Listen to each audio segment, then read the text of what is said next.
Hello students, तो जैसा कि अपन क्लास 12 की मैथ में प्रश्नावली कर रहे थे प्रश्नावली कर रहे थे एक संबंध एवं फलन।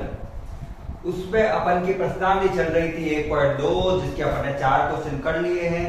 एक ही प्रश्न को मैंने 2 या 3 तरीके से अलग अलग किस प्रकार से हल किया जाता है उसके बारे में बताया था। जैसे अपन यहाँ पर जो 1.2 प्रश्नावली है वहां पर फलन की जांच करते हैं कि वह एकेकी है, आच्छादक है या फिर बहु एकेकी है। उसको कितने तरीके से अपन कर सकते हैं, तो मैंने आपको ग्राफिकल मेथड बताया था, समुच्चय विधि से बताया था और गणितीय विधि से भी बताया था। आज अपन 5 प्रश्न से शुरू करने वाले हैं। मैं एक एक करके सारे क्वेश्चन को अच्छे से एक्सप्लेन करूंगा, उसके बाद अपन यहाँ पे करेंगे। अगर आपने लास्ट क्लास देख रखी है तो अच्छी बात है, आपको समझ में आ जाएगा कि मैं किस प्रकार से करवा रहा हूँ क्वेश्चन। और अगर आप पहली क्लास से हैं तो मैं बता देता हूं कि आपको जब मैंने फलन के प्रकार करवाए थे और ग्राफिकल मेथड करवाए थे वो एक बार पढ़ लेना, ताकि आपको ज्यादा अच्छे से समझ में आ सके। क्वेश्चन मैं यहाँ पे रीड करूंगा, अच्छे से पढ़ूंगा और यहाँ पे इसको लिख दूंगा कि अपन को क्वेश्चन में दिया हुआ क्या क्या है। आप लोगों के पास बुक होगी तो उससे आराम से आप कर सकते हो, नहीं तो डिस्क्रिप्शन में मैं लिंक दे दूंगा बुक का पीडीएफ। बुक मतलब प्रश्नावली 1 के पीडीएफ, आप आज वो डाउनलोड कर सकते हैं। तो आज का अपन का प्रश्न रहने वाला है 5। स्टार्टिंग होगी अपन के प्रश्न नंबर 5 से। ठीक है, प्रश्न पढ़ते हैं और फिर इसका करते हैं सॉल्यूशन। प्रश्न है, सिद्ध कीजिए कि f such that r to r, मतलब एक फलन में प्रांत और परिपथ दोनों ही r है। r क्या होता है? वास्तविक संख्या है। प्रांत भी r है और सहप्रांत भी क्या है? r है। और उसके बाद में वो फलन किस प्रकार से आ रहा है, तो वो कह रहा है फलन को इस प्रकार से समझाया गया है कि फलन जो है उसमें मान 1 आएगा यदि मैं मान fx का मान 1 आएगा। जब मैं x का मान क्या पुट करूंगा? 0 से बड़ा, इसका मान 0 आएगा fx का। जब मैं x का मान भी पुट करूंगा 0, और इसका मान -1 आएगा जब मैं इसका मान पुट करूंगा x का मान लेस देन 0।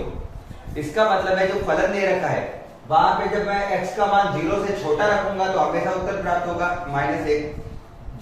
0 रखूंगा x की जगह तो fx का मान प्राप्त होगा 0। और अगर x का मान 1 से बड़ा यानी 1, 2, 3, 4, 5 या फिर पॉइंट तो वाली संख्या, तो भी उसका मान प्राप्त होगा 1।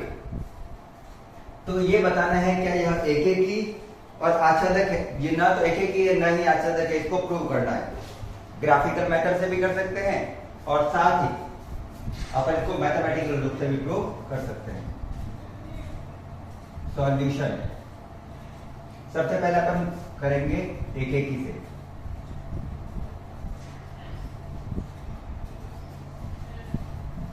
यहां से इस प्रकार से समूह से कर देते हैं।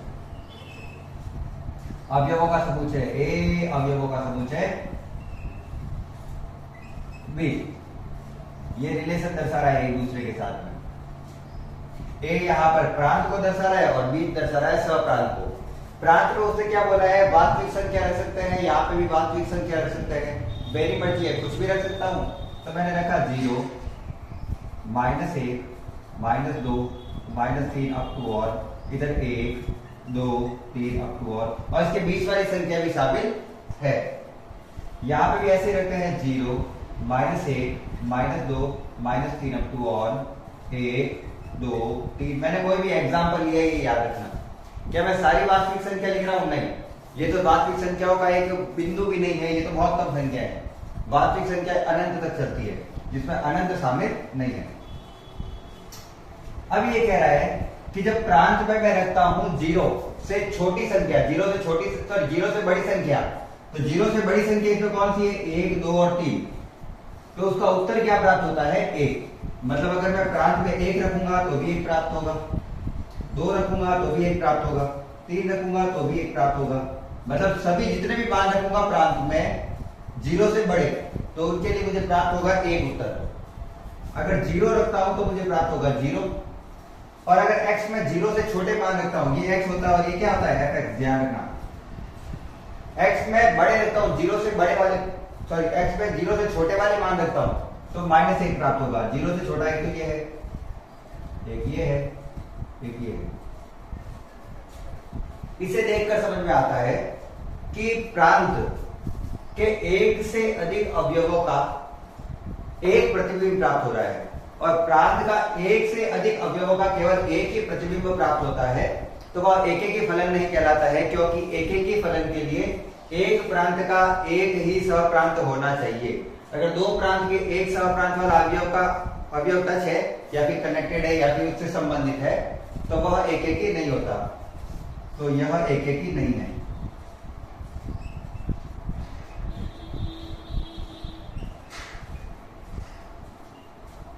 यह एकेकी नहीं है। 2 बिट मार्कर चेंज कर रहा हूं,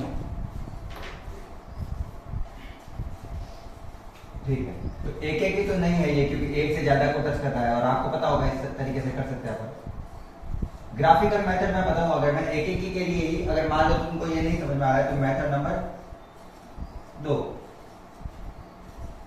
ग्राफ के अनुसार अगर मैं समझूं तो ये एक्स एक्सिस होती है और ये क्या होती है, वाई एक्सिस। इसी प्रकार से ये एक्स डैश एक्सिस है और ये वाई डैश एक्सिस। अगर ये नहीं समझ में आ रहा है तो दूसरा मेथड है। ये कह रहा है जब x में 0 रखता हूं तो y में भी मान क्या प्राप्त होता है, 0। ये जो fx लिखा हुआ है ना, ये y ही है। fx और y एक ही चीज होती है। तो जब मैं x में 0 रख रहा हूं तो y में भी क्या मान प्राप्त हो रहा है, 0। x में जब 0 से बड़े मान रखता हूं, कुछ भी 1 2 3 4, तो सबके लिए y का मान क्या प्राप्त हो रहा है, 1। तो उसके लिए मान लेते हैं y का मान 1 है। x में कुछ भी रखो, y का मान हमेशा क्या रहेगा, 1 ही रहेगा। उसी प्रकार से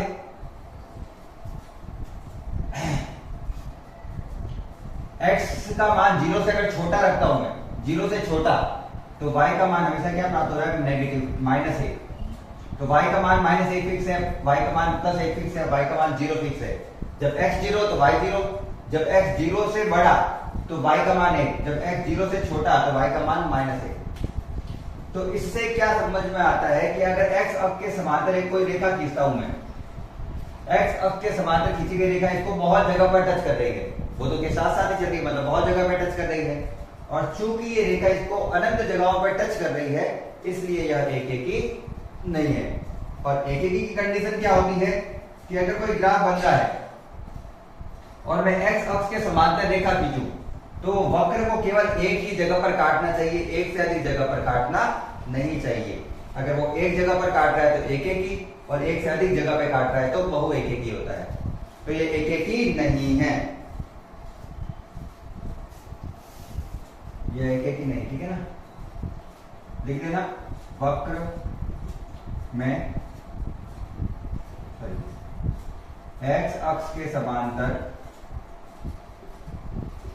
खींची गई रेखा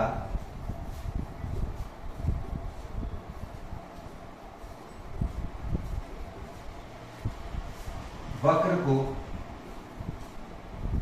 एक से अधिक स्थानों पर काटती है, साथ चलना मतलब काटना ही होता है, ध्यान रखना।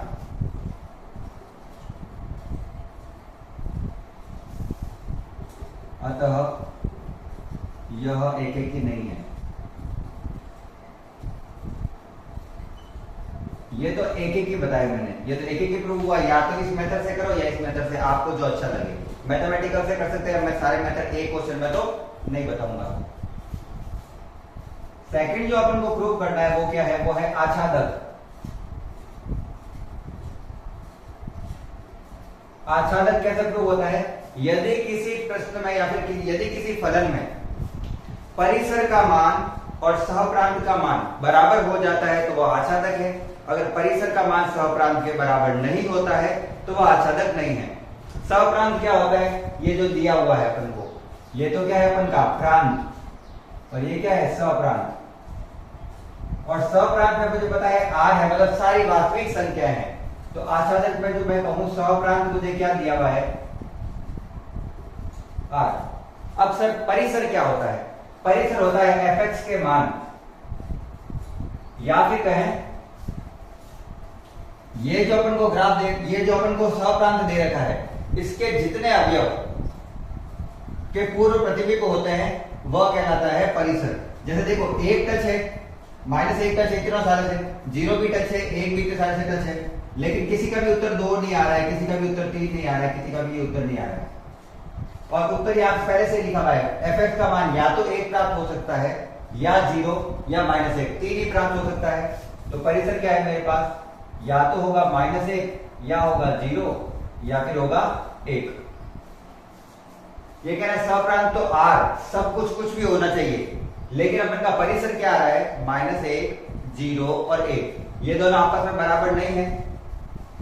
तो अपन लिखेंगे सप्रांत इज नॉट इक्वल टू परिसर। और अगर सहप्रांत और परिसर आपस में बराबर नहीं है तो अपन कहेंगे आच्छादक भी नहीं है। ये सिंपल प्रश्न है, बिल्कुल शॉर्ट सा प्रश्न था।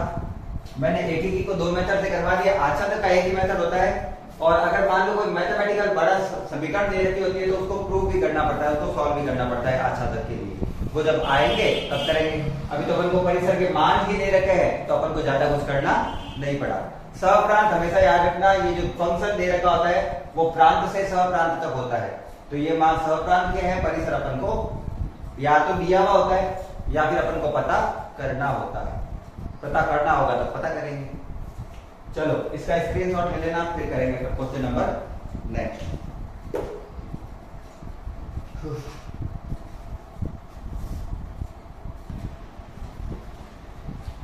चलिए अब करते हैं प्रश्न नंबर 6।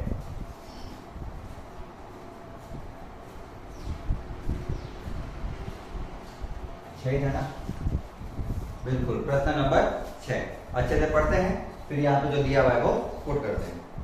दिया हुआ है, मान लीजिए a बराबर 1 2 3। a में कितने अवयव है, 1 2 और 3, ये 3 अवयव है। b में है 4 5 6 7, और जो फंक्शन बन रहा है वो है 1 से 4, 2 से 5 और 3 से 6। a से b तब एक फलन है यदि सिद्ध कीजिए कि f एकेकी है। अपन को सिद्ध करना है f एकेकी है। सिंपल क्वेश्चन है, 2 सेकंड का क्वेश्चन है, देखना ये थोड़ा इजी दिया हुआ है। मुझे दिया हुआ है a बराबर है 1 2 और 3, और मुझे b दिया हुआ है 4 5 6 7। ये तो 2 सेकंड का क्वेश्चन है केवल। और जो फंक्शन है वो इस प्रकार से रिलेट कर रहा है कि 1 किससे जुड़ा हुआ है, 4 से, 2 किससे जुड़ा हुआ है, 5 से, और 3 किससे जुड़ा हुआ है, 6 से। खत्म। तो मुझे पूछ रहा है कि क्या यह f एकेकी है।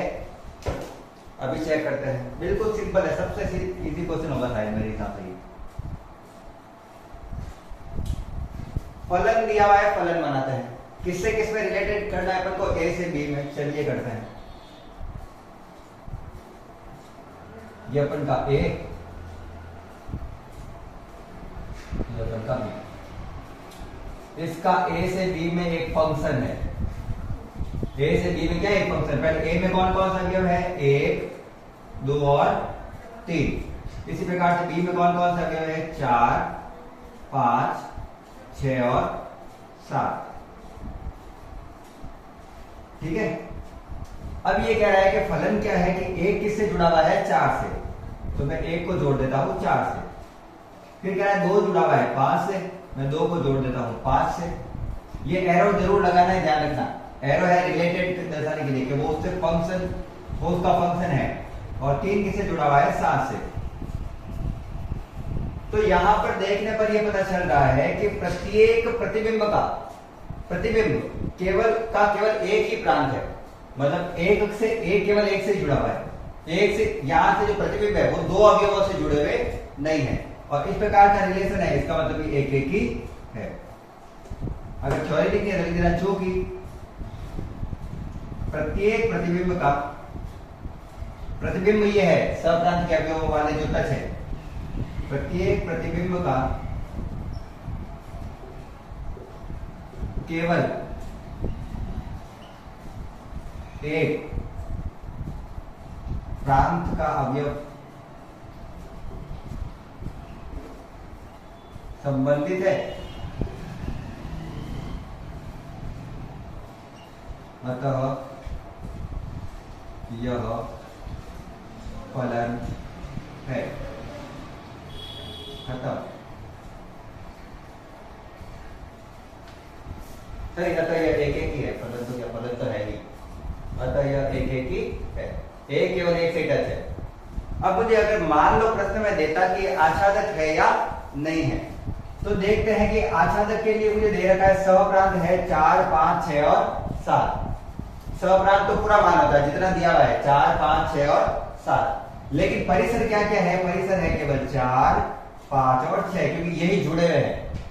सहप्रांत ज्यादा है, सहप्रांत 4 अवयव दे रखे हैं, जबकि परिसर केवल कितने अवयव हैं, 3 अवयव, और दोनों आपस में बराबर नहीं है।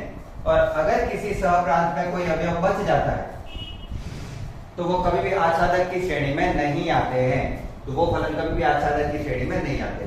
तो यह आच्छादक नहीं है, लेकिन एक एक ही था ये। ठीक है, नेक्स्ट क्वेश्चन करता है, इसका स्क्रीनशॉट ले लेना, बहुत ही इजी प्रश्न है। चलिए करते हैं नेक्स्ट, प्रश्न नंबर 7।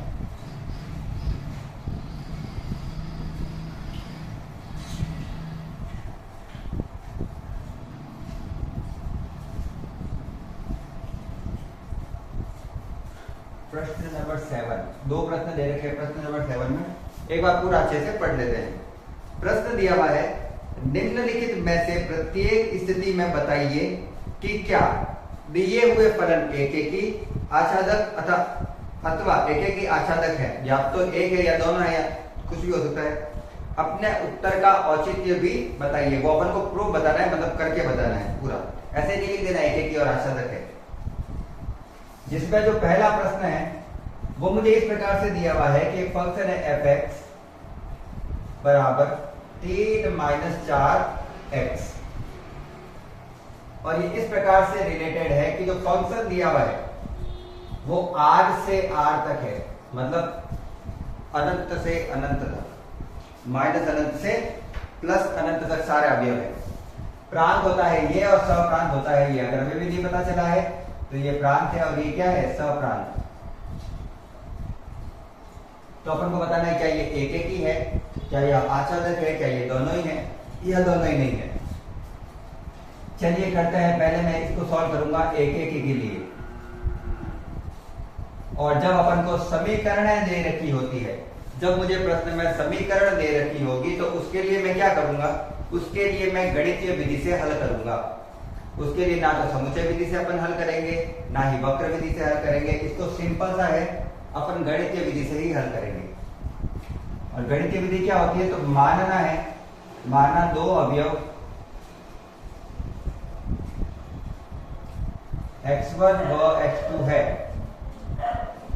माना मेरे पास 2 अवयव है x1 व x2, 2 अवयव है मेरे पास, जहां पे दोनों के मान बराबर नहीं है। x1 is not equal to x2, x1 का मान कभी x2 के बराबर नहीं होगा। मैंने कोई भी 2 अवयव लिए है, प्रांत के कोई 2 अवयव उठाए हैं, मान लो एक है और एक है -1, एक 4 है, एक -4 है, एक 10 है, एक 10 है, एक 8 है, एक 7 है, एक 15 है, कुछ भी, चाहे माइनस में लो चाहे प्लस में लो। पॉइंट वाली संख्या भी ले सकते हैं, क्योंकि प्रांत में भी पॉइंट वाली संख्या कुछ भी रख सकते हैं और सहप्रांत में भी कुछ भी रख सकते हैं। ठीक है, तो मैंने लिया x1 बराबर नहीं है x2 के, तो यदि इसका फलन भी इसी प्रकार का रिलेशन दर्शाता है तो अपन कह देंगे कि यह एक एक ही है। अगर अपन दोनों अवयव अलग अलग लें, उसके फलन भी अलग अलग प्राप्त हो, तो अपन कहेंगे वह एक एक ही है। कैसे? सबसे पहले देखो x1 और x2 2 अवयव है, इसको इस पूरे में ऐसा बनाना है इसको, तो x के साथ इस गुणा में क्या लिखा हुआ है, -4, तो दोनों साइड में -4 से गुणा करूंगा, is not equal to -x। मान लो एक बार के लिए x कोई 2 संख्या लेता हूं, यहाँ पे 4 और यहाँ पे 2 है। अगर 4 2 के बराबर नहीं है तो 4 चौक 16, -16, और यहाँ पे 2 चौक 8, -8, ये भी बराबर नहीं होगा, सीधी सी चीज है। तो सही लिखा हुआ है, अगर x1 x2 के बराबर नहीं है तो -4x1 -4x2 के भी बराबर नहीं होगा। उसके बाद में क्या लिखा हुआ है यहाँ पे, माइनस के 4x के साथ 3 जुड़ा हुआ है, तो दोनों तरफ 3 जोड़ देते हैं। और अगर दो अवयव बराबर नहीं है तो उसमें 3 जोड़ने पर भी वो बराबर नहीं होंगे। जैसे 4 और 5 दे रखा है, 4 में 3 जोड़ूंगा तो 7 होगा, और 5 में 3 जोड़ूंगा तो 8, तो ये बराबर तो नहीं होंगे। ये पूरा का पूरा रिलेशन किस टाइप का दिख रहा है अपन को? 3 - 4x 3 - 4x1 3 - 4x 3 - 4x2, दोनों सेम सेम। अगर यहां पर x लिखा हुआ है तो इसको मैं बोल रहा हूं fx, तो यहां x1 लिखा हुआ है तो मैं बोलूंगा fx1 is not equal to fx2। और जब कोई दो अवयव अपन अलग अलग लेते हैं और उसको फलन में परिवर्तित करने पर उसके मान भी अलग अलग ही प्राप्त होते हैं, तो ये इस कंडीशन को दर्शा रहा है, इसका फलन इसकी कंडीशन को दर्शा रहा है, अतः यह एक एक ही है। ये गणितीय विधि है, अतः यह एक एक ही है। तो कुल मिला के उस x1 x2 को उसके फलन में चेंज करना है, और फलन में चेंज करने पर कोई संख्या रखने पर अगर वो फलन भी बराबर प्राप्त नहीं हो रहा है तो ये दोनों एक दूसरे के कंडीशन को दर्शा रहे हैं, और इसलिए यह एक एक ही है। चलो एक एक ही तो हो गया। अब आच्छादक के लिए क्या करें? तो आच्छादक के लिए कंडीशन देखते हैं। ये पहली ऐसी समीकरण है जिसमें आच्छादक को अपन को प्रूव करना पड़ रहा है। पहला प्रश्न ऐसा आया है, ठीक है ना? तो इसका कर रहा हूं मैं आच्छादक।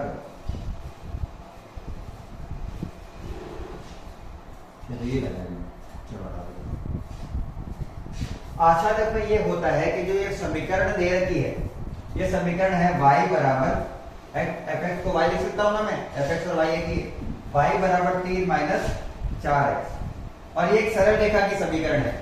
सरल रेखा की समीकरण में आपको पता होगा कि ग्राफ y से माइनस y से प्लस y में अनंत तक चलता है, मतलब दोनों साइड पूरी तरीके से चलता है। ये ग्राफ ऐसे ऐसे सरल रेखा तो अनंत से अनंत तक चलती है, रुकती नहीं है कभी।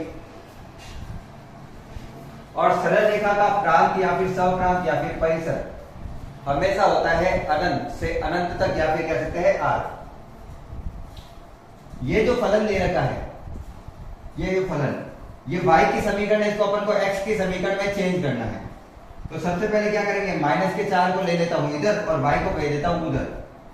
माइनस का 4x बराबर के इधर आया तो हो गया प्लस का 4x बराबर ये 3 का 3, ये प्लस का y उधर गया तो माइनस का y, और x बराबर आ गया 3 - y, और ये 4 गुणा वाला चला गया भाग में, ठीक है। जब मैं y को लिख सकता हूं fx, y x का फलन है, तो मैं ये भी तो लिख सकता हूं कि x जो होगा वो किसका फलन होगा, y का जो x है उसका मान किसको रखने पर प्राप्त होगा, y। तो x को क्या लिख देता हूं, fy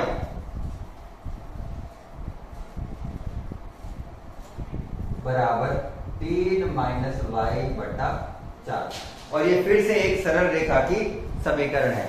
अगर आपको नहीं पता चल रहा है सरल रेखा की समीकरण क्या होती है, तो अगर किसी फलन में किसी चर की अधिकतम घात 1 होती है तो उस फलन को कहा जाता है रेखीय फलन या फिर सरल रेखा की समीकरण। और सरल रेखा की समीकरण के लिए प्रांत और सप्रांत क्या होते हैं, r। तो इसके लिए परिसर भी क्या होगा, r। तो अपन को तो इसके लिए परिसर चाहिए, और सरल रेखा की समीकरण के लिए परिसर क्या होता है, r होता है। मैं यहां पे लिख रहा हूं ऐसे, क्योंकि सरल रेखा क्या होती है जिसमें y या x की अधिकतम घात क्या होती है, 1। जैसे इसमें x की अधिकतम घात क्या थी, 1, तो ये भी सरल रेखा की समीकरण है। इसमें y की अधिकतम घात क्या है, 1, तो ये भी सरल रेखा की समीकरण है। सरल रेखा के लिए परिसर r होता है, r मतलब वास्तविक संख्या। सहप्रांत भी r दे रखा है, परिसर भी क्या है, r है, तो मैं लिखूंगा सहप्रांत बराबर किसके है, परिसर के, और जिसका सहप्रांत उसके परिसर के बराबर होता है उसके लिए अपन कहेंगे वो आच्छादक है।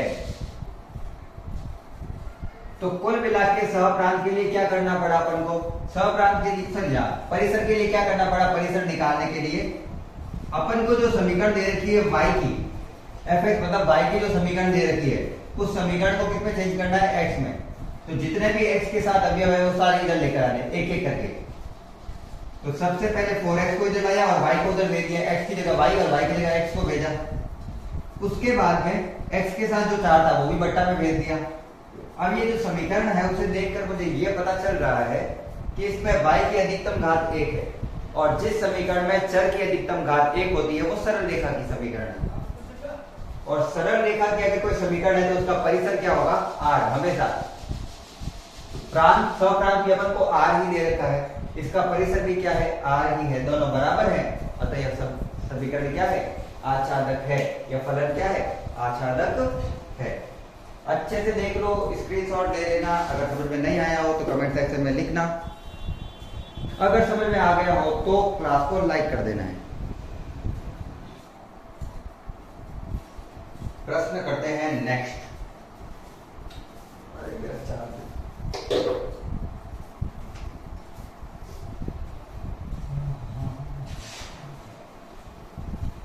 जो समीकरणों वाले प्रश्न होते हैं उसे इसी विधि से हल किया जाएगा, एक एक की और आच्छादक में, ध्यान रखना।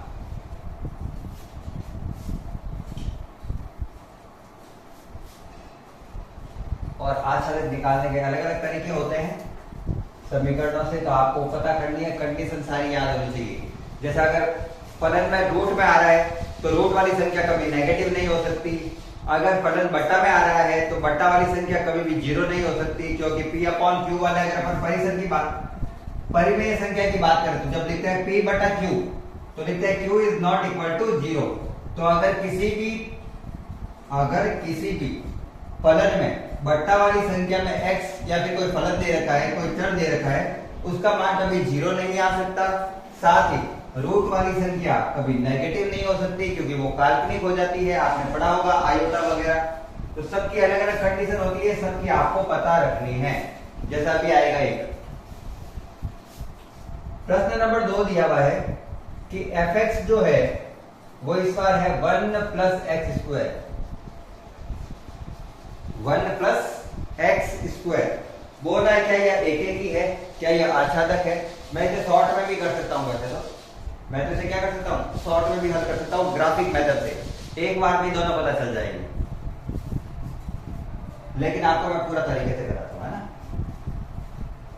फिर मैं आपको ग्राफिक मेथड से बता दूंगा, आपको अगर शॉर्ट में करना हो ना तो ग्राफिकल मेथड से कर लेना। मुझे यहाँ पे दिया हुआ है fx बराबर है 1 + x² और प्रूव करना है क्या यह एक ही है या आच्छादक है या नहीं। तो गणितीय रूप से माना दो अवयव x1 व x2 है। क्या है, कुछ मेथड में सेम लेके चल रहा हूं ताकि आपको कंफ्यूजन ना हो कि बार बार मेथड कैसे चेंज हो रहा है। मेथड कोई भी ले सकते हैं, ग्राफिकल मेथड से करो, किसी और मेथड से करो, मैथमेटिकल मेथड से करो, किसी से भी कर सकते हैं। मेरे पास दो फलन है जहां पे x1 का मान x2 के बराबर नहीं है और x1 और x2 मैं प्रांत के किसी भी अवयव को ले सकता हूं -अनंत से +अनंत तक के लिए, ठीक है ना। ये जो x का मान है वो क्या है, r तक है, -अनंत से +अनंत तक। ठीक है सर जी, एक बात है, वीडियो ना बंद हो जाए। ठीक है, हो गया ये। अब मुझे इसको इस कंडीशन में चेंज करना है, तो देखते हैं। तो क्या x1 का square is not equal to x2 का स्क्वायर है। अगर x1 x2 के बराबर नहीं है तो उनका वर्ग करने पर क्या वो भी संख्या बराबर नहीं होगी। और उसको पहले फलन में पूरा चेंज कर देता हूं ना, और उसमें जब एक जोड़ता हूं, इसमें एक जोड़ता हूं दोनों साइड, ऊपर वाले फलन जैसा बनाना है, तो क्या ये भी बराबर नहीं होगा। इसकी करनी पड़ेगी जांच, उसकी भी जांच की थी लेकिन उसे तो हो गया था सीधा, इसकी जांच करनी पड़ेगी। तो मैं x1 मान लेता हूं 2 है और x2 मान लेता हूं -2 है। 1 + 2 का स्क्वायर मान रखा हूं, ठीक है ना, ये दोनों मान रखा हूं। इज नॉट इक्वल टू 1 + -2 का स्क्वायर। 1 + 2 का स्क्वायर 4 8 माइनस 2 का भी स्क्वायर 4, क्योंकि माइनस माइनस हो जाता है प्लस स्क्वायर में। तो 5 इज नॉट इक्वल टू 5। क्या 5 5 के बराबर नहीं है? जब मैंने इस कंडीशन से लेकर चल रहा हूं तो मैंने कंडीशन लिया कि मैंने माना x1 x2 के बराबर नहीं है, और ये फलन बनाने के लिए x का क्या चाहिए अपन को? स्क्वायर। तो पहले मैंने दोनों तरफ लिया स्क्वायर, फिर इसके साथ 1 जुड़ा हुआ है, मैंने दोनों तरफ जोड़ दिया 1, तो ये हो गया पूरा फलन x1 का और x2 का, सॉरी। ठीक है, अब मुझे इसकी जांच करनी है, क्या ये चीज सही है कि बराबर नहीं है कि ये। तो मैंने दो अवयव लिए हैं, x1 की जगह 2 और x2 की जगह -2। जब मैंने इस फलन में इस मान को रखा तो यहां आ रहा है 5 बराबर नहीं है 5 के। क्या 5 5 के बराबर नहीं होगा? 5 तो 5 के बराबर ही होगा ना, सिंपल सी चीज है, 5 तो 5 के बराबर ही होगा सर। तो यहाँ पे गलत आ रहा है नहीं चीज, ये कह रहा है 5 5 के बराबर नहीं है। अवयव के अकॉर्डिंग लेके चले, अपन को यही चिन्ह लेना है अंत तक। जबकि 5 5 के बराबर होता है तो ये कथन गलत हो गया, यह कथन असत्य है। अतः यह एक ही नहीं है, अतः यह एक ही नहीं है। अपन को कोई भी ऐसे अवयव लेने हैं, संख्याएं जो इस कंडीशन को गलत करे, गलत प्रूव करे, तो दोनों हमेशा से लेना है, एक पॉजिटिव और दूसरा नेगेटिव। 3 -3 4 -4 5 -5 कुछ भी, दोनों का उत्तर सेम प्राप्त हो जाएगा। अब करते हैं आच्छादक के लिए। आच्छादक, आच्छादक में जो फलन दे रखा है उसको y की कंडीशन में लिखेंगे तो मैं लिखता हूं y बराबर 1 + x²। मुझे इस समीकरण को x की समीकरण में चेंज करना है, तो x² के साथ दिया हुआ है, इधर आएगा तो y - 1 बराबर x², इधर से स्क्वायर हटेगा तो इधर हो जाएगा रूट। तो x बराबर आ गया रूट में y - 1। x बराबर क्या आ गया? y - 1। अभी मैंने एक कंडीशन बोली थी, ये कोई सरल रेखा की समीकरण तो है नहीं। अब आप कहोगे y की घात 1 है, नहीं, इसके ऊपर रूट है, मतलब y की घात 1/2 है, तो ये सरल रेखा की समीकरण नहीं है। और रूट वाली संख्या कभी भी नेगेटिव में नहीं होती, चूंकि y - 1 is not equal to 0, sorry y - 1 हमेशा बड़ा होना चाहिए 0 से, या 0 के बराबर हो सकता है, 0 या 0 से बराबर हो सकता है, ठीक है ना। रूट वाली संख्या हमेशा क्या होनी चाहिए? 0 हो सकती है या 0 से बड़ी होनी चाहिए। अगर रूट वाली संख्या में नेगेटिव आ जाता है तो वो तो आयोटा हो जाता है ना, पता होगा आपको, 2 आयोटा कहते हैं इसको, 4 का रूट 2 और माइनस के रूट को कहते हैं आयोटा, ये तो पता ही होगा आपको। तो इसका मान 0 से बड़ा या फिर बराबर हो सकता है। माइनस का 1 उधर गया तो प्लस का 1, और y का मान अपन को ये बताता है, y मतलब है fx is greater than equal to 8, और fx का मान अपन को बताता है परिसर का मान। परिसर हमेशा 1 या 1 से बड़ा प्राप्त हो सकता है। तो इस कंडीशन से मेरा परिसर क्या निकला, यही तो निकालना मुझे, fx या फिर y का मान तो निकालना है, वही तो परिसर होता है। अभी पहले भी वही किया था मैंने।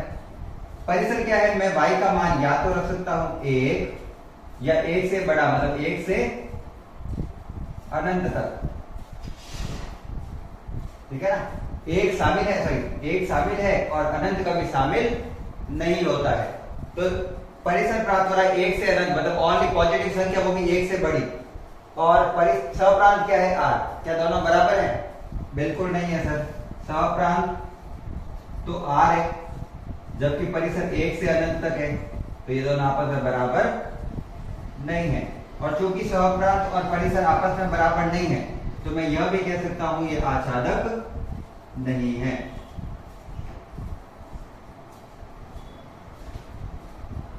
यह आच्छादक नहीं है। और ग्राफिकल मेथड से इसको करने में केवल एक ग्राफ बनाने की जरूरत होती है, इतना लंबा चौड़ा कुछ भी करने की आवश्यकता होती नहीं है। आप वो भी कर सकते हो, आपके कोर्स में है ग्राफिकल मेथड, तो इससे कोई चिंता की बात भी नहीं है। मैं आपको एक डायग्राम बना के बताता हूं, ग्राफ इस फलन के लिए।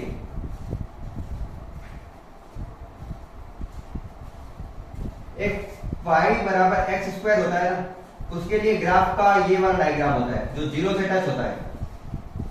y बराबर एक्स स्क्वायर होता है ना, ये भी देखो एक्स स्क्वायर टाइप का ही है। तो इसका ग्राफ कहां से टच होता है? मूल बिंदु से जाता है और ऊपर ही रहता है केवल।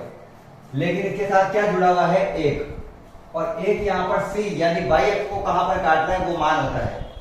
तो ये ग्राफ y एक्स को कहां पर काट रहा है? एक पर। ये y, ये x, ये माइनस एक्स और ये माइनस का y, या फिर ये x डैश, ये y डैश, इसका ग्राफ है ये।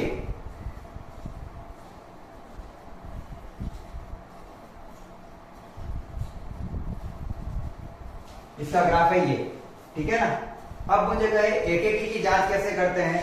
तो ग्राफ में x अक्ष के समांतर खींची गई रेखा यदि वक्र को एक से अधिक स्थान पर काटती है तो वह एक एक ही नहीं होता। और जब मैंने x अक्ष के समांतर एक रेखा खींची तो ये इसको कितने जगह पर काट रही है? ये वक्र को दो जगह पर काट रही है, एक से अधिक हो गया। और चूंकि ये वक्र को एक से अधिक जगह पर काट रही है अतः यह एक एक ही नहीं है। बस उतना सा लिखना पड़ता है ग्राफ बना के। क्योंकि x अक्ष के समांतर खींची गई रेखा वक्र को दो स्थान पर काटती है अतः यह एक एक ही नहीं है। और आच्छादक के लिए क्या लिखेंगे? आच्छादक होता है y का मान। y का मान देखो एक प्राप्त हो रहा है, एक से ज्यादा भी प्राप्त हो रहा है। y का मान एक से ज्यादा तो प्राप्त हो रहा है, लेकिन y का मान एक से कम नहीं प्राप्त हो रहा है। y केवल ऊपर ऊपर है, नीचे वाले y के मान प्राप्त हो रहे हैं क्या? मान प्राप्त होना मतलब ये ग्राफ किधर चल रहा है? ग्राफ केवल y के ऊपर वाले मान पे चल रहा है, नीचे वाले मानों पर नहीं आ रहा है। तो इसका परिसर क्या होगा? एक से स्टार्ट हुआ और ऊपर कहां से जा रहा है? चलता ही जा रहा है। कहां तक चलेगा? अनंत तक चलेगा।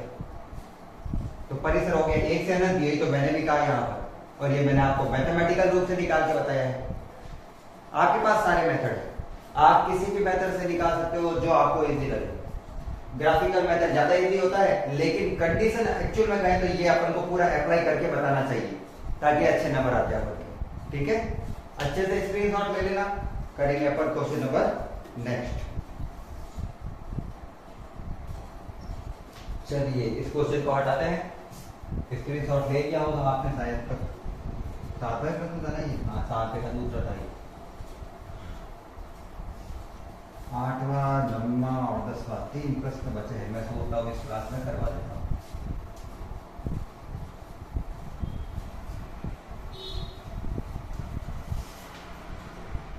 बाकी तो वो 2 मिनट में हो जाएंगे, 2 मिनट के भी नहीं है, 11 और 12। तो चलो प्रश्न नंबर है अपन का 8वां।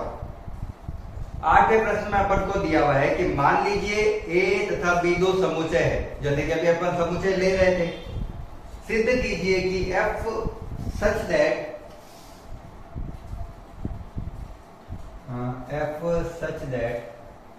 A into B, B into A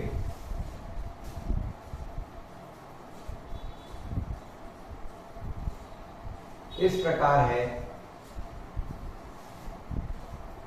कि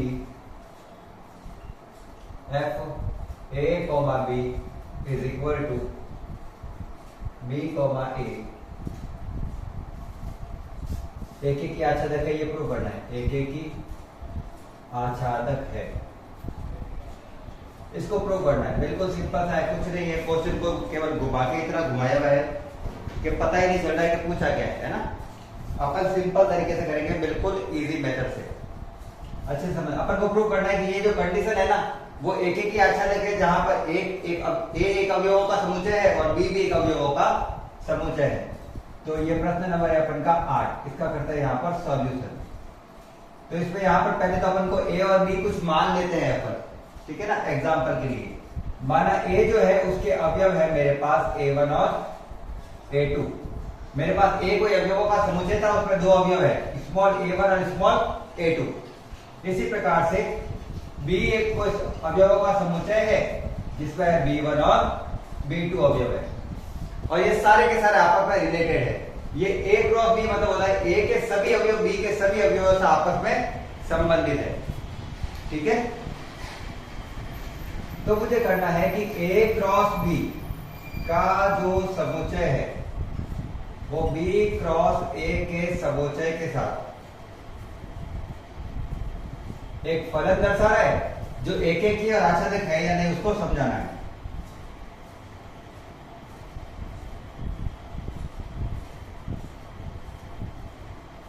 तो पहले मैं मान लेता हूं A1 का दोनों के साथ संबंध क्या है, A1, B1, A1, B2।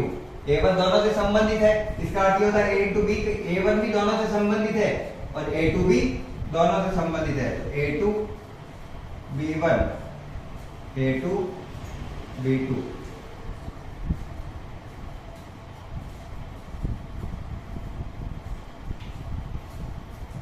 अब A B लिखा हुआ उसको उल्टा करना है B A के, मतलब B के दोनों अवयव भी किससे टच है, A से।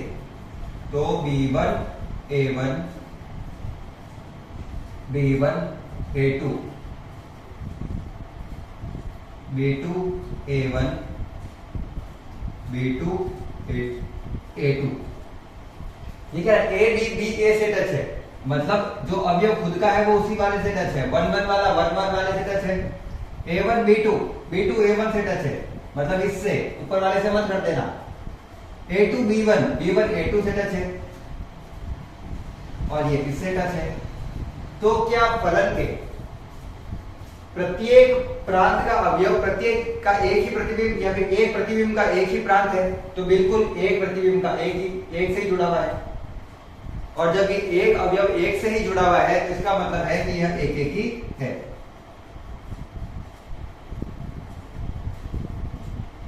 थ्योरी पूरी लिखनी है तो लिख देना,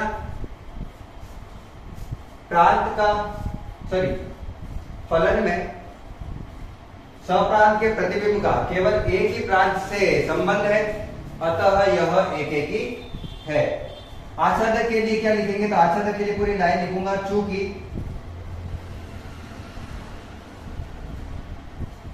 सहप्रांत जो कि यह है कि प्रत्येक अवयव का पूर्व प्रतिबिंब है,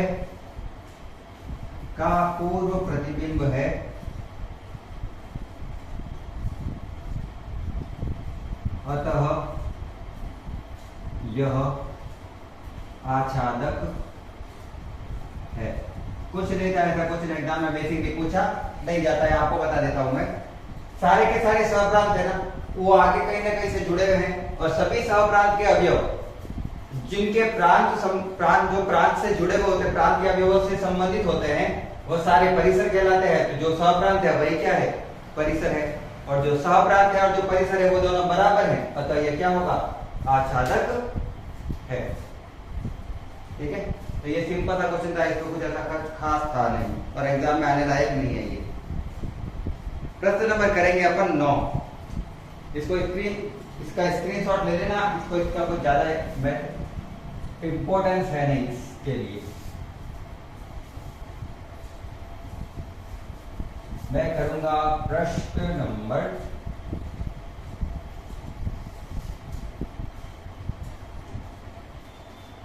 9।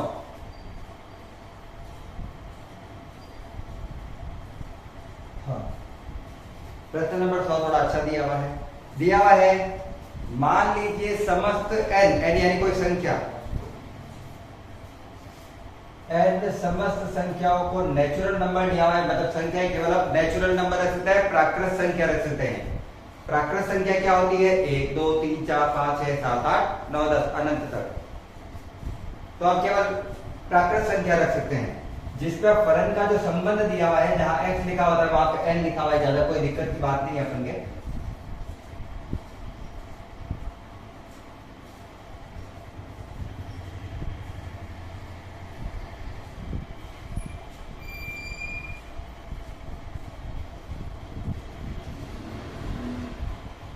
यदि n विषम हो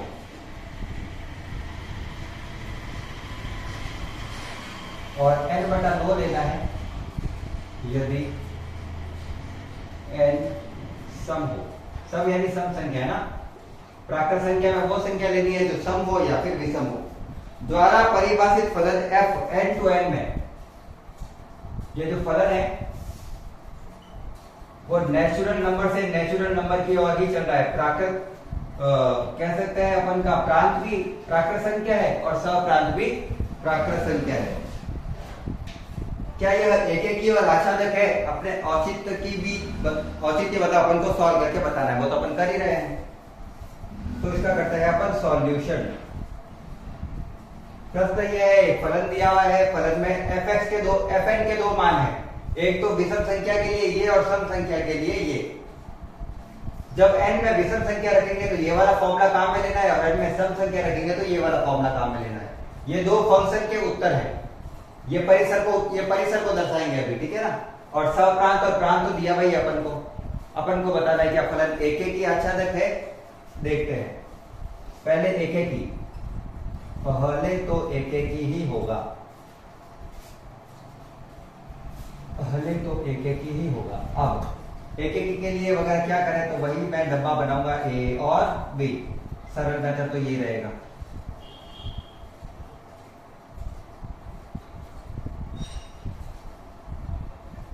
ये फंक्शन है f, ए से बी में, एक्चुअल में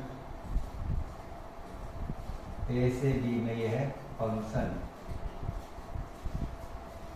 अब ए में और बी में क्या संख्या रख सकते हैं, तो ए में भी नेचुरल नंबर रख सकते हैं, बी में भी नेचुरल नंबर ही रख सकते हैं। नेचुरल नंबर यानी प्राकृत संख्या यानी 1 2 3 4 5 6 अनंत संख्या रखो। 1 2 3 4 5 6 7 8 9 1 2 3 4 5 6 7 8 9। अब n में मुझे क्या रखना है, विषम संख्या रखो जब ये वाला फॉर्मूला लूंगा, और n में सम संख्या रखो जब ये तो मेरे है प्रांत के मान, इससे उत्तर आएगा वो होगा परिसर। सबसे पहले एक क्या है, विषम संख्या, विषम संख्या के लिए फॉर्मूला लेना है ये, तो n की जगह कितना रखूंगा 1, 1 प्लस 1 होता है 2, 2 में 2 का भाग लगाऊंगा तो आएगा 1, 1 किससे जुड़ा हुआ है 1 से, वैल्यू पुट करके देख सकते हो 1 प्लस 1 बटा 2, 1 और 1 हो गया 2 बटा 2, कितना उत्तर आया 1। अब 2 रख रहा हूं, 2 कैसी संख्या है, 2 सम संख्या है, सम संख्या के लिए फॉर्मूला ये, तो n की जगह रखा मैंने 2, तो 2 बटा 2 भी क्या आया 1, तो ये किससे जुड़ा हुआ है 1 से, 1 भी 1 से जुड़ा हुआ है और 2 भी किससे जुड़ा हुआ है 1 से, ये एक ही तो नहीं है, पता चल गया अपन को। आगे करते हैं, अभी तक विषम संख्या आगे 3, तो मैंने यहाँ पे रखा 3 प्लस 1 तो हुआ 4, 4 बटा 2 होता है 2, तो जब मैंने 3 रखा तो उत्तर आ रहा है 2, और जब मैं 4 रखूंगा वो सम संख्या है तो 4 बटा 2 भी हो जाता है 2। इसी प्रकार से 5 रखूंगा तो आएगा 3 यहाँ पर, 5 और 1 6, 6 बटा 2 3, और 6 रखूंगा तो क्या आएगा 3, 7 रखूंगा तो 4, 8 भी रखूंगा तो 4। यहां से अगर मैं देखूं तो सहप्रांत के एक प्रतिबिंब के एक से अधिक प्रांत प्राप्त हो रहे हैं, अतः यह एकेकी नहीं है। तो इसमें लिखना क्या होता है, वो लिखना भी पड़ता है अपन को।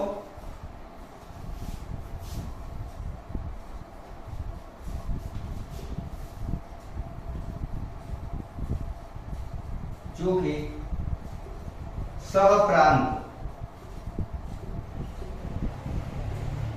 के एक अवयव के लिए एक से अधिक मतलब 2 है, वैसे तो अपन एक से अधिक ही लिखेंगे हर बार। पूर्व प्रतिबिंब है, ये पूर्व प्रतिबिंब, अतः यह एकेकी नहीं है, और जो एकेकी नहीं होता है वो बहु एकेकी होता है, ये ध्यान रखना है ना। जो एकेकी नहीं है उसे कहा जाता है बहु एकेकी, तो ये बहु एकेकी है। क्या यह आच्छादक है, क्या यह आच्छादक है? तो अगर मैं प्रश्न में अच्छे से देखूं तो 1 भी प्राप्त हो रहा है, 2 भी प्राप्त हो रहा है, 3 भी प्राप्त हो रहा है, 4 भी प्राप्त हो रहा है। जब आगे बढ़ेंगे तो 5 भी प्राप्त होगा, 6 भी प्राप्त होगा, 7 भी प्राप्त होगा। तो यहाँ पर अगर संख्या बढ़ाते जाएंगे तो इधर सारे के सारे अवयव टच होंगे उससे, ऐसा तो नहीं है कोई अवयव छूट जाएगा, क्योंकि अपन को 9 तक ही थोड़ी रखना है, 9 तो अपन एक कंडीशन ली है, यहां पर ये संख्या चलती जा रही है और यहाँ पे भी ये संख्या चलती जा रही है। तो जब मैं आगे वाली संख्या लूंगा तो ये वाले अवयव भी प्राप्त होंगे मुझे। तो सभी के सभी सहप्रांत के पूर्व प्रतिबिंब प्राप्त हो रहे हैं, अतः अपन कह सकते हैं यह आच्छादक है। क्योंकि सहप्रांत के प्रत्येक अवयव का पूर्व प्रतिबिंब है, कोई छूट नहीं रहा है, मतलब क्या निकाल रहे, अतः यह आच्छादक है। फिर से समझा देता हूं, अगर आप ये सोच रहे हो कि यहाँ पे 5 6 7 8 9 बच गया है, ऐसा बचा कुछ भी नहीं है यहाँ पर।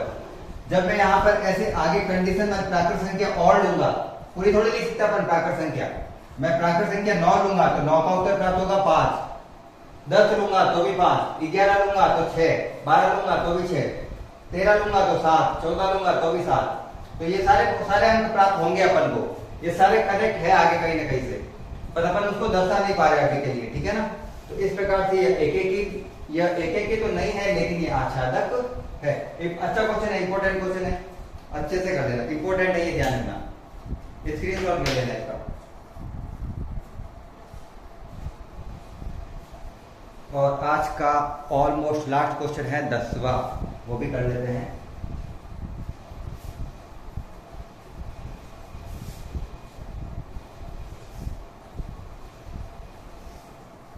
दसवां क्वेश्चन थोड़ा सा बड़ा है।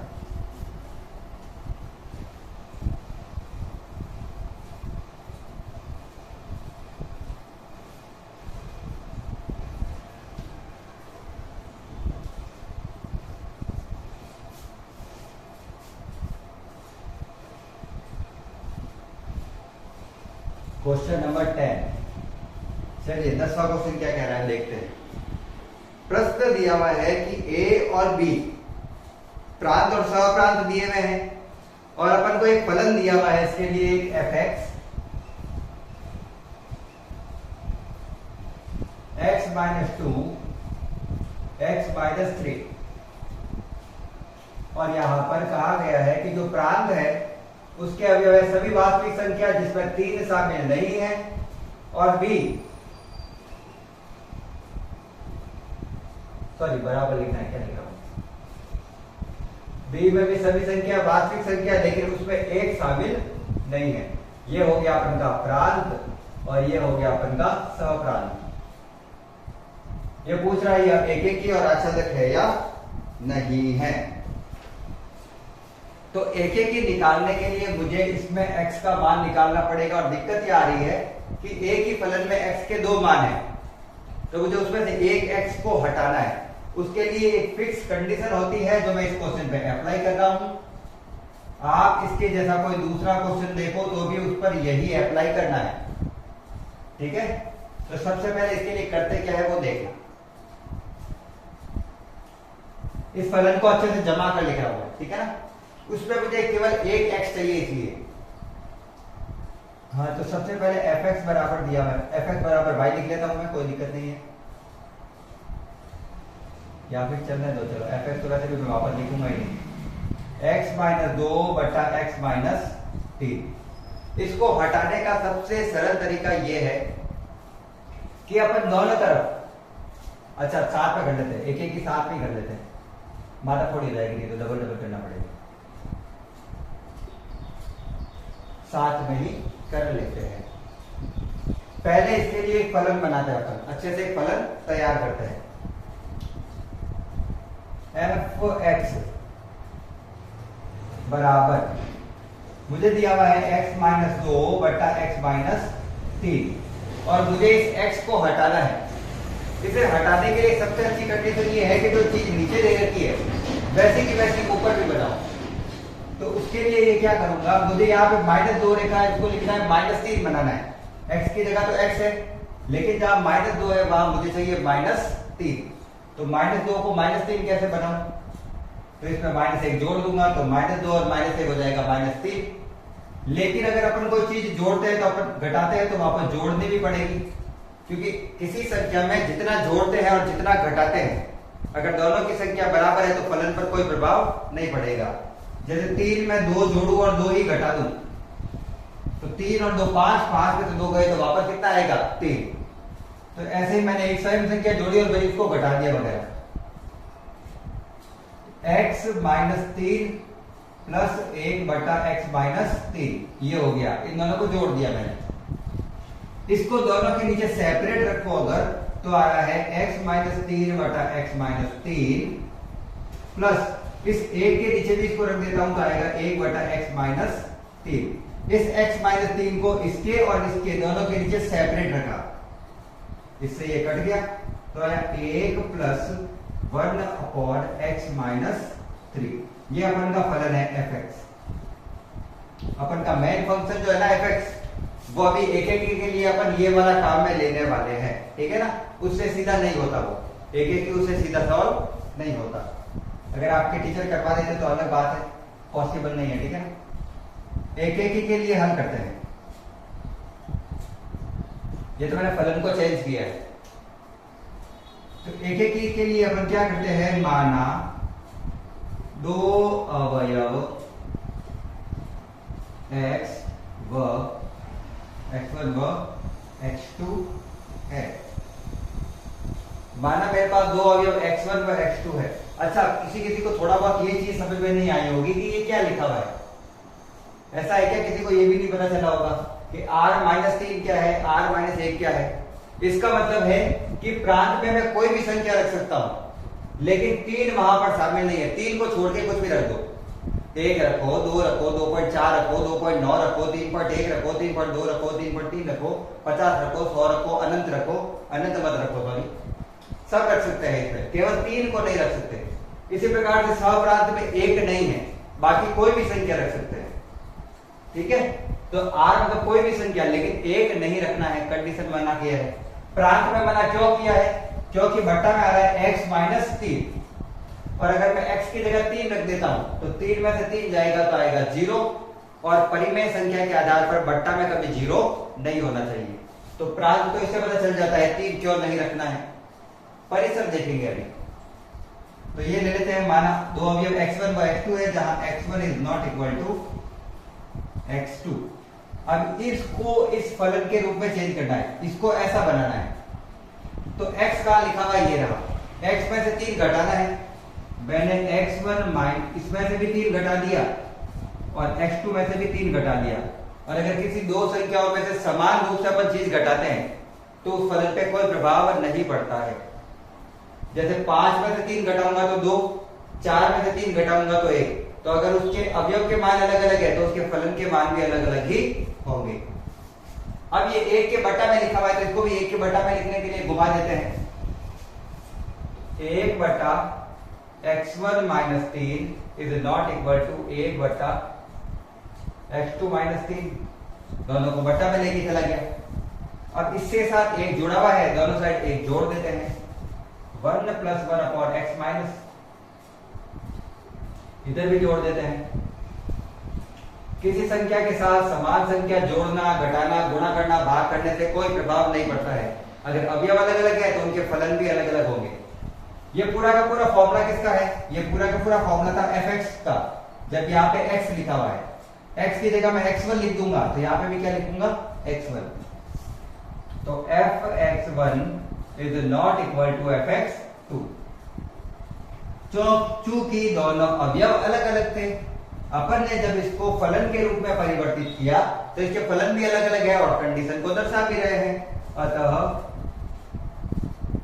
यह एक ही है। तो ये तो हो गया अपन का एक ही। अब मुझे करना है आच्छादक। आच्छादक के लिए वही फलन को पूरा का पूरा किसमें चेंज करना है, x में। ये y वाली समीकरण दे रखी है, मुझे x में चेंज करनी है। तो कंडीशन लेते हैं आच्छादक के लिए,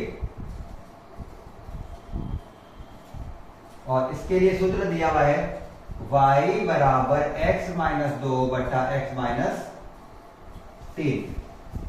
ये y की समीकरण है, मुझे इसको x की समीकरण बनानी है। तो इसको पहले तो करते हैं वज्र गुणा, इसको इधर से गुणा, इसको इधर से गुणा। तो x माइनस 2 को 1 से गुणा किया तो x माइनस 2 ही आएगा, बराबर इसको x को y से गुणा किया xy, माइनस का माइनस 3 को y से गुणा किया तो 3y। मुझे समीकरण को x की समीकरण बनानी है तो x वाले सारे मान एक तरफ, तो ये तो पहले से ही इधर ही है, ये प्लस का xy इधर आए तो माइनस का xy, बराबर ये प्लस का 2 बराबर के उधर जाएगा तो सॉरी ये माइनस का 2 बराबर के उधर जाएगा तो प्लस का 2, और ये माइनस 3y का माइनस 3y। कुछ नहीं किया, इसको इधर लाया हूं, उसको उधर लेके गया हूं। दोनों में से x लिया मैंने कॉमन,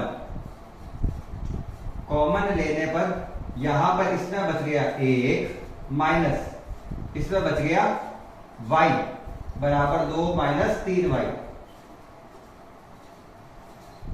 मुझे x का मान चाहिए, ये पूरा ब्रैकेट इसके गुणा में है, इधर जाएगा तो इसके भाग में, तो x बराबर 2 minus 3y upon 1 minus y, या फिर y माइनस 1, दोनों एक ही चीज है।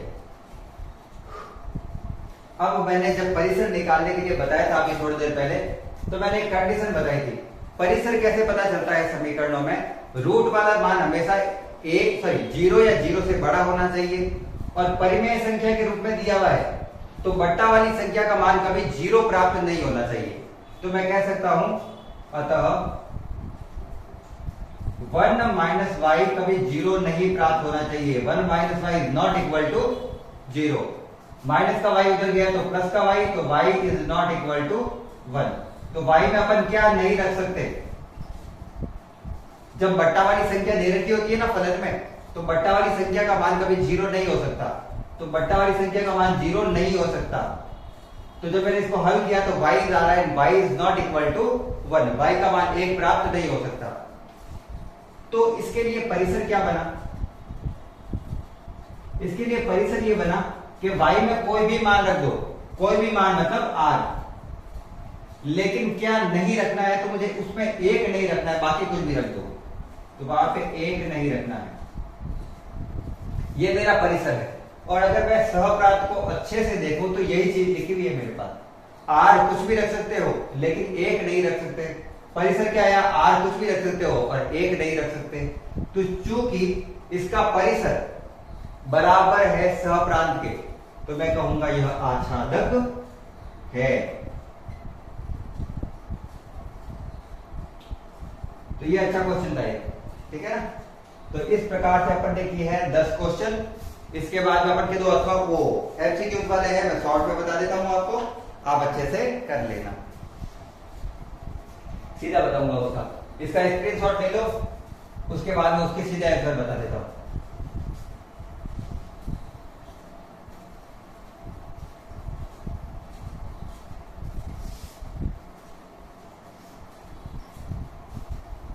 करके बताऊंगा, ये मैं सोचा सीधे आंसर ही बोलूंगा, मैं करके बताऊंगा वो भी, और वो ग्राफिकल मेथड से सीधे बताऊंगा। एमसीक्यू वाले ग्राफ से सीधे कर लेने चाहिए। एक फलन दिया हुआ है fx, x की घात 4, और जब भी कोई फलन में x की घात सम होती है तो वह एक ही नहीं होता है, और अगर वास्तविक संख्या दे रखी है तो वो आच्छादक भी नहीं होता है, ठीक है ना। तो अपन को दिया हुआ fx x की घात 4 f such that r to r, इसके लिए बोला ये एक ही और आच्छादक है या नहीं है। तो वैसे तो ये दोनों ही नहीं है, क्यों नहीं है वो देखो, इसका ग्राफ है ये x y, ये जो x स्क्वायर का होता है उसी टाइप का दिखने में होता है, थोड़ा पतला होता है ये उससे, ठीक है। अब ये कह रहा है कि क्या ये एक ही है, तो x अक्ष के समांतर खींची गई रेखा इसको 2 स्थान पर काट रही है, अतः यह एक ही नहीं है। आच्छादक के लिए ये कह रहा है सहप्रांत है r, मतलब माइनस अनंत से प्लस अनंत, लेकिन अगर मैं अच्छे से देखूं तो y का मान केवल पॉजिटिव में जा रहा है, नेगेटिव में नहीं जा रहा।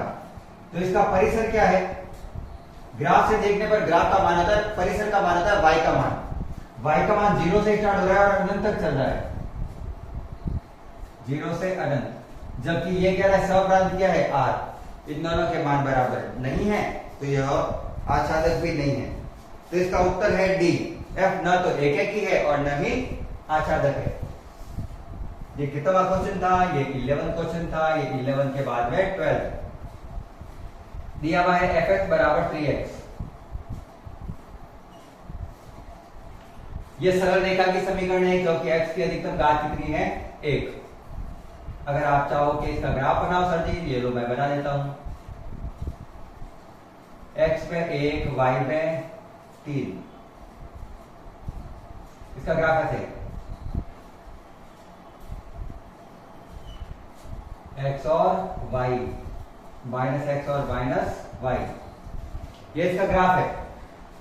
इसके मैं अगर x अक्ष के समांतर कहीं पे भी रेखा खींचता हूं तो वो वक्र को केवल एक ही स्थान पर काट रही है, और चूंकि वो वक्र को एक ही स्थान पर काट रही है अतः यह एक ही है। सरल रेखा की समीकरण हमेशा ऐसे ही जाती है, अलग अलग होती है। आपको अभी इसके लिए ये याद रखनी है क्योंकि ग्राफ करवाए थे उस वक्त मैंने बता दिया था ये ग्राफ कैसे आते हैं। ये बोल रहा है आच्छादक है या नहीं, तो y का मान माइनस अनंत से प्लस अनंत तक है, मतलब परिसर क्या है इसका? r। y का मान देखो ऊपर भी आ रहा है और नीचे भी आ रहा है, तो परिसर क्या है? r। क्योंकि परिसर r है और सप्रांत भी क्या है? r ही है, दोनों समान, अतः यह आच्छादक है। तो एक की भी है और आच्छादक भी है, तो इसका ऑप्शन है ए, f एक की और आच्छादक दोनों है। और ये हो गया अपन का फलन का टॉपिक एक्सरसाइज 1.2 पूरी खत्म। अगर क्लास अच्छे से समझ में आई हो तो क्लास को लाइक कर देना है, साथ ही चैनल को सब्सक्राइब कर देना है। अगर आपको कोई भी प्रॉब्लम हुई हो तो आप मुझे कमेंट सेक्शन में लिखिए, मैं आपको उसके सॉल्यूशन दे दूंगा। अगर क्लास अच्छी लगी हो, जैसा कि मैंने अपनी पूरी मेहनत से बनाया है इसको, तो अगर क्लास अच्छी लगी हो तो लाइक किए बिना नहीं जाना है। आज की क्लास के लिए इतना ही, धन्यवाद, राधे राधे।